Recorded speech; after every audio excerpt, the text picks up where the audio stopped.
ఇలాంటి గొప్ప నాయకుడు కోల్పోయినందుకు మనం బాధపడాలి. అయితే వాస్తవంగా 107 సంవత్సరాలు బతకడం అంటే చిన్న విషయం కాదు.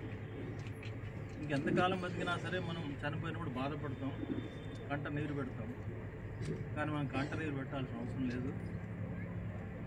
జీవించడం, చనిపోవడం అనేది సహజమైన విషయం. పుట్టిన ప్రతివాడు చచ్చిపోతాడు. కానీ పుట్టుకు చావుకు మధ్య ఉన్న జీవితం ఎట్లా జీవించాడనేదే అందరం చూడాలి. కాకిలాగా కలకాలం బతికేదానికంటే హంసలాగా 6 నెలలు బతికినా చాలంటాం. అంటే ప్రజల కోసం బతికేవాడు, మంచి కోసం నిలబడేవాడు, నిజాయితీగా జీవించేవాడు, అలాంటి మనిషి కావాలి. అలాంటి నాయకులు కరువవుతున్న రోజుల్లో దర్గా నాయకులు లాంటి నాయకుడు మనకు ఆదర్శంగా ఉండాలి. ఈ గ్రామస్తులు కానీ, యువకులు కానీ, ఈ చుట్టుపక్కల ప్రాంత ప్రజలందరూ కూడా ఈ ఆశయాన్ని నిలబెట్టడానికి కృషి చేయాలని కోరుతున్నాను. ఈ ప్రాంతంలో జనగామ కమ్యూనిస్ట్ ఉద్యమం చరిత్ర కలిగిన ఉద్యమం.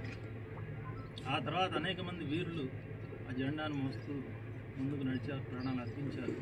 కేసిరెడ్డి గారు లాంటి వాళ్ళు. ఆ బాటలో నడవటం కోసం మనం అందరం ప్రయత్నం చేద్దాం.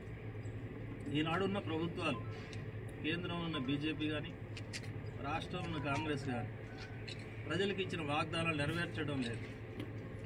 ప్రజల కష్టాలు బాపుతామని రైతులకి, కౌలుదారులకి, వ్యవసాయ కూలీలకు, మహిళలకు వీళ్ళందరికీ సౌకర్యాలు కల్పిస్తాం, పథకాలు అమలు చేస్తామన్నారు. ఏ పథకం అమలు కావట్లేదు. అట్లాగే నిరుద్యోగ యువకులకు వృత్తి ఇస్తామన్నారు, అది అమలు కావట్లేదు.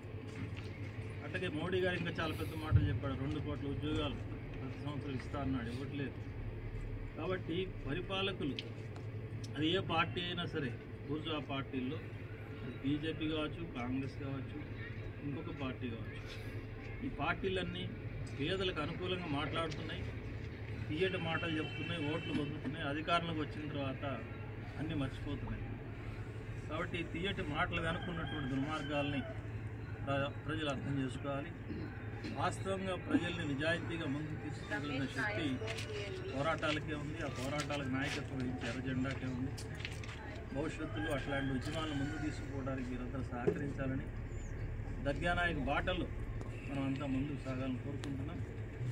ఆయన స్మారక చిహ్నంగా తప్పనిసరిగా ఈ గ్రామంలో ఒక మంచి స్తూపాన్ని నిర్మించుకొని ఎల్లప్పుడూ దర్గా నాయక్ మన కళ్ళ ముందే ఉండేట్టుగా మనం ప్రయత్నం చేయాల్సిన అవసరం ఉంది.